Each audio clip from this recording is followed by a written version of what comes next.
ఆ ప్రపోజల్ తెచ్చిందే నేను, పిల్లల కోసం తీసుకొని వచ్చాను కాబట్టి దీన్ని ఎవరు రచ్చ చేయొద్దని చెప్తే వాళ్ళు కూడా కన్విన్స్ అయ్యి ఆ ఇష్యూని పక్కన పెట్టారు. ఈరోజు ఇంతకుముందు మాట్లాడారు కదా, ఈ 10 లక్షలు 40 లక్షలు ఖర్చు అవుతుందని.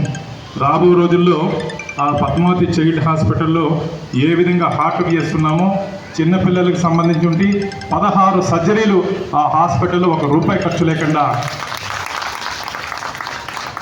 తిరుమల తిరుపతి దేవస్థానాల ఆధ్వర్యంలో చేసే రోజు దగ్గరలోనే ఉంది. నాకు తెలిసి ఇంకొక 4-5 మంత్స్లో వచ్చే బ్రహ్మోత్సవాల లోపల దాన్ని ఓపెన్ చేయాలని చెప్పి నేను భావిస్తున్నాను మిత్రులు.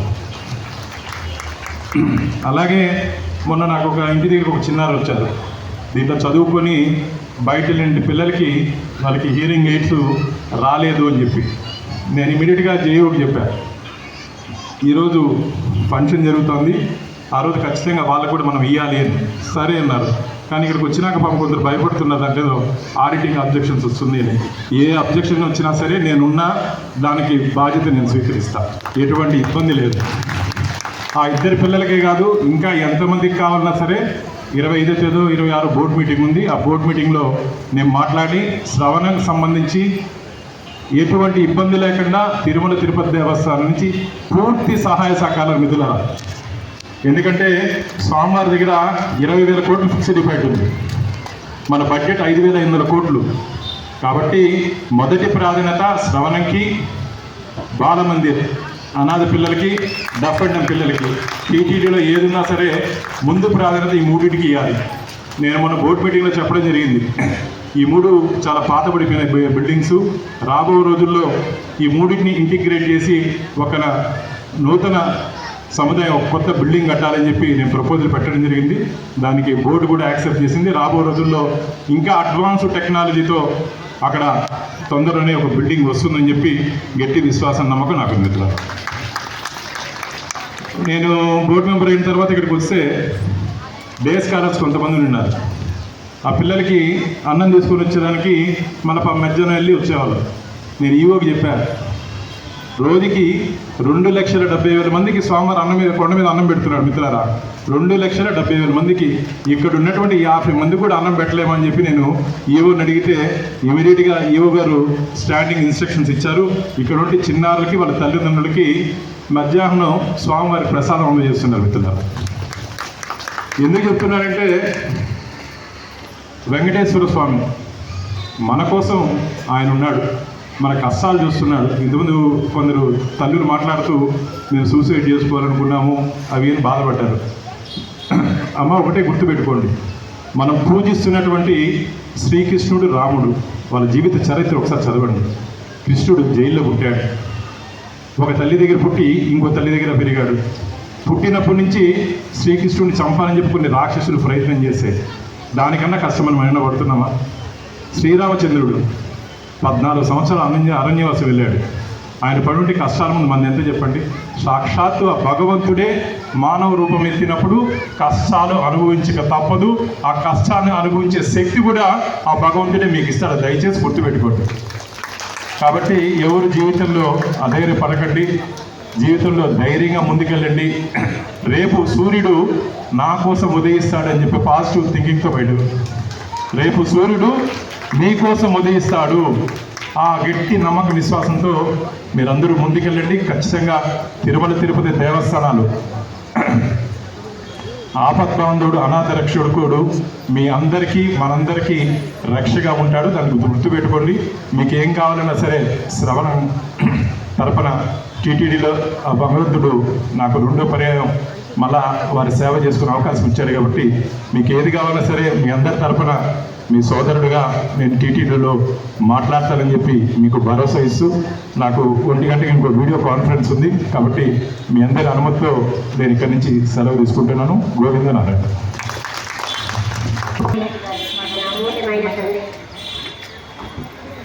మీ అమూల్యమైన సందేశాన్ని ఇచ్చినందుకు చాలా చాలా థ్యాంక్స్ సార్.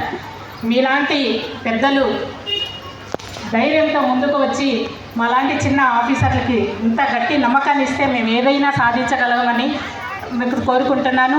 మీరు అన్నట్టుగానే పిల్లలకి హీరింగ్ ఎయిడ్స్ సప్లై చేయడానికి మేము రెడీగా ఉన్నాము. కాకపోతే మనకు ఉన్న ఇప్పుడు అంటే ఒక 2 days బ్యాక్ మాకు తెలిసింది సార్, ఈ విధంగా ఓల్డ్ స్టూడెంట్స్ కూడా ఇవ్వాలని. అది అన్నీ మన దగ్గర లేదు కాబట్టి ఇప్పుడు ప్రెజెంట్ వచ్చిన ఒక 2 మాత్రం ఇప్పుడు డిస్ట్రిబ్యూట్ చేసి ఈ ఇయర్ ఇంటిగ్రేట్ అవుతున్న 22 మందికి మాత్రము ఫుల్ ఫ్లెజర్గా ఇస్తున్నాము. ఇంతకుముందు ఉన్న 2 మాత్రం మేము చేయగలుగుతున్నాము. ఒక 4 years బ్యాక్ సార్ అప్పటి నుంచి ఆపేస్తున్నారు సార్ అది ఇవ్వడము. తర్వాత మీరు వచ్చిన తర్వాత మీరు చెప్పిన తర్వాత మేము ఫైల్ పెట్టి ఈఓ గారి వరకు కూడా అప్రూవల్ తీసుకున్నాము.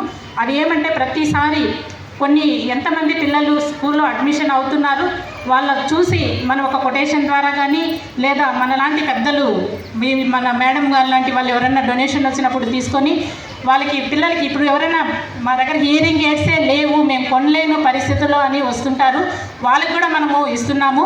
అదేవిధంగా వాళ్ళకి ఇచ్చినా కూడా ఇంటిగ్రేట్ అయిపోయిన తర్వాత వాళ్ళ ఇంటికి వెళ్ళేటప్పుడు ఒక సర్టిఫికేట్, ఒక మెమెంటో, ఒక 2 హియరింగ్ ఎయిడ్స్ ఇచ్చి పంపిస్తున్నాము. ఆ విధంగా ప్రతి సంవత్సరము అంటే నేను ఇక్కడ శ్రవణంలో పనిచేసేంత వరకు దీన్ని అవకాశాన్ని ఉపయోగించుకుంటున్నాను సార్. అదేవిధంగా మీరు చెప్పినట్టుగా మధ్యాహ్న పూట భోజనం కూడా ఎంతమంది పిల్లలు స్కూల్లో చేరుతున్న వాళ్ళ అమ్మలకి లేదా వాళ్ళతో పాటు ఇంకెవరైనా 1-2 వస్తున్నా కూడా వాళ్ళకు కూడా ఫుడ్ సప్లై చేస్తున్నాము. అదేవిధంగా మార్నింగ్ టైంలో టిఫిన్స్ చిన్నపిల్లలు పొంగలు రైస్ ఐటమ్స్ అలాంటివి తినలేకపోతున్నామంటే దాన్ని కూడా మేము మార్చి ఆ ప్లేస్లో రైస్ మొత్తం తీసేసి ఇడ్లీ, దోశ, పూరి, టిఫిన్ అలాంటివి అంటే శ్రవణం పిల్లలు ఏమి తినగలుగుతారో అంటే మన ఇంట్లో పిల్లలు కూడా చిన్నపిల్లలు అమ్మ నేను ఇది తినలేనంటే మనం అది చేయము నెక్స్ట్ డేకి. అదేవిధంగా నేను ఆ పిల్లలు ఇది తినలేరంట అని అంటే వద్దని చెప్పి మన శరత్ జైవ గారు వచ్చిన తర్వాత కూడా ఆ మెనూ మొత్తం చూపెట్టాము. సార్ కూడా ఈ మెనూ అంతా కూడా ఒక బోర్డు డిస్ప్లే లాగా పెట్టమని చెప్పారు. బాలమందిరు శ్రవణం అంతా కూడా డిస్ప్లే పెట్టి ఆ విధంగానే మెనూ కూడా రెడీ చేస్తున్నాము. మన ఏఈ వాళ్ళు డిప్యూటీ గారందరూ కూడా కలిసి మనకి మెనూ బోర్డ్స్ కూడా రెడీ చేసి ఇచ్చారు. దాని ప్రకారమే అడుగుతున్నాం. ఇప్పుడు బాలమందిర్లో పిల్లలు కూడా సార్ ఏదైనా ఒక్కరోజు ఏదైనా టిఫిన్ మార్చినా కూడా పిల్లలు అడుగుతున్నారు సార్ బోర్డులో ఏమో ఇంకొకటి ఉంది మీరేమో ఇంకోటి పెడుతున్నారని చెప్పి. అది ఎందుకంటే మేము పిల్లల్ని క్వశ్చన్ మమ్మల్ని క్వశ్చన్ చేసేలాగా మీరు తయారు చేశారు సార్, అది చాలా గ్రేట్ఫుల్ సార్ మీరు. ఇదే విధంగా ఇంకా పిల్లలకి ఇంకా ఏమన్నా అవసరం అయితే కూడా అదేవిధంగా ఈవినింగ్ టైంలో పిల్లలకి పాలు, స్నాక్స్, అరటిపండు స్నాక్స్ అంటే సార్ ప్రతిరోజు ఒక్కొక్కటి అంటే ఒకరోజు బుడ్డ శనగలు, అలసందలు, పాయసము, కేసరి అంటే రోజు ఒక మండే నుంచి సాటర్డే వరకు సార్ ఒక్కొక్క ఐటెం పెట్టుకున్నాం. శనగలు అలాంటివి పంపిస్తున్నాము. ఇంకా మీకు ఏదైనా ఇక్కడ ఉన్నంత వరకు మీరు హాస్టల్లో చదువుకున్నంత వరకు మీకు ఏ అవసరం వచ్చినా నాకు ఇన్ఫామ్ చేస్తే నేను మన మేనేజ్మెంట్కి ఇన్ఫామ్ చేసి వాళ్ళు చెప్పిన విధంగానే నేను చేయగలుగుతానని కోరుకుంటున్నాను. నేను ఇక్కడ శ్రవణంలో పనిచేసేంత వరకు మీకు నేను సహాయం కావాలన్నా నేను పెద్దవాళ్ళ అనుమతి తీసుకొని మీకు చేయాలని నా హృదయపూర్వకంగా తెలియజేస్తున్నాను. ఓం నమో వెంకటేశయ్య. ఇప్పుడు పిల్లలకి డిస్ట్రిబ్యూషన్ ఇవ్వాలి. అమరని నా మిత్రుడు వాళ్ళ తల్లి గారు కనకదుర్గ గారు ఈ హీరింగ్ ఎయిడ్స్కి 21 లక్ష స్వామివారికి ప్రసాదంగా అందజేశారు. మిత్రులారా ఇంతకుముందు చెప్పారు ఆ మెనూ పిల్లలకి ఏం కావాలో ఇవ్వండి. అదృష్టవశాత్తు ఈసారి నేను బోర్డు మెంబర్గా ఎడ్యుకేషన్ కమిటీలో కూడా ఉన్నాను. టీటీడీ హిస్టరీలో ఫస్ట్ టైం 120 కోట్ల రూపాయలు తిరుమల దేవస్థానం తరపున రన్ అవుతున్నట్టు ఎడ్యుకేషన్ ఇన్స్టిట్యూట్స్కి 120 కోట్ల రూపాయలు మన బోర్డులో శాంక్షన్ చేయించిన మిత్రులారా. అవసరమైతే ఎంతని ఇచ్చినా నేను యువత ఒకటే చెప్పా, ఎడ్యుకేషన్కి, హెల్త్కి బాను నువ్వే కదా అన్నిటికీ కోట్లు వేసి అడ్డం పెడతా ఉంటావు అంటే చెప్పాను. నేను అన్నిటికీ కోట్లు వేస్తా కానీ ఎడ్యుకేషన్కి, హెల్త్కి నేను అడ్డుకోను సార్, మీరు ఎన్ని కోట్లు ఇచ్చినా సరే దాన్ని నేను ఒప్పుకుంటానని చెప్పి వాళ్ళకి ధైర్యం ఇచ్చాను. కాబట్టి ఇంకా ఏం అవసరమైనా సరే ఈ పిల్లలకి దీని డెవలప్మెంట్ కోసం ఇంతకుముందు చెప్పినట్టు ఇలాంటి వారిని మనం అభినందించాలి మిత్రులారు. ఎందుకంటే జీవితంలో నేను చాలా సందర్భాల్లో చెప్తా, మనం పుట్టినప్పుడు మనం ఏడుస్తాం, మనం చనిపోయాక మన కోసం 10 మంది ఏడుస్తారు. ఈ మధ్య మనం గడిపే జీవితమే 10 మందికి ఆదర్శంగా ఉండాలి. అంటే నేను బాగుంటే చాలు, నా కుటుంబం బాగుంటే చాలు అనే ధోరణి నుంచి నా సమాజం బాగుండాలి, నా చుట్టూ నుండి మనుషులు బాగుండాలని చెప్పి ఇలాంటి మనస్తత్వం ఉన్న వాళ్ళు చాలామంది ఉన్నారు. కాబట్టి ఆ దేవదేవుడు ఇక్కడ ఇలాంటి కుటుంబానికి, మా అమర్ కుటుంబానికి ఖచ్చితంగా అండగా, నీడగా, తోడుగా ఉండాలని చెప్పి మనస్ఫూర్తిగా కోరుకుంటూ ఇలాంటి వారికి స్వామివారు ఎప్పుడు అండగా ఉంటాడని చెప్పి మనస్ఫూర్తిగా వారికి స్వామివారి దీవెనలు ఉండాలని చెప్పి కోరుకుంటున్నాం మిత్రులారా. పిల్లలకి పేరెంట్స్కి ఏం కావాలన్నా మీరు ఎవరు ఇక్కడ భయపడాల్సిన అవసరం లేదు, ఎందుకంటే నేను స్థానికంగా ఉంటాను కాబట్టి నాతో అడ్మినిస్ట్రేటివ్ ఆఫీసర్స్ కానీ దాదాపు అధికారులు అందరూ బాగుంటారు. మీకు ఏ సమస్య ఉన్నా సరే నేను మీ తరపున మాట్లాడతానని చెప్పి మీరు మేనేజ్మెంట్కి కానీ తెలియజేస్తే ఇంకేదైనా లోటుపాటు ఉంటే కూడా దాన్ని సరిదిద్దుకుంటాం మిత్రులారా. భగవంతుడు ఇచ్చిన అవకాశం వెంకటేశ్వర స్వామి శ్రవణం ద్వారా మన చాగంటి గారి ప్రవచనాలు చెప్పారు. ఈ కలియుగంలో వెంకటేశ్వర స్వామి అందరికీ తోడుగా ఉంటాడని చెప్పారు. కాబట్టి ఇలాంటి తల్లిదండ్రులకి మీకు ఖచ్చితంగా స్వామివారు తోడు ఉంటాడు. ఎవరు అధైర్యపడద్దండి. భవిష్యత్తు ఇక్కడి నుంచి వెళ్ళినాక ఎలా ఉంటుందో అన్నారు. ఇక్కడి నుంచి వెళ్ళినా ఇంకా స్వామివారు కొండపైన ఉన్నా సరే మీరు ఎక్కడుంటే అక్కడ వారి చల్లని దీవెనలు మీకు ఇవ్వాలని చెప్పి మనస్ఫూర్తిగా కోరుకుంటున్నాను. Thank you.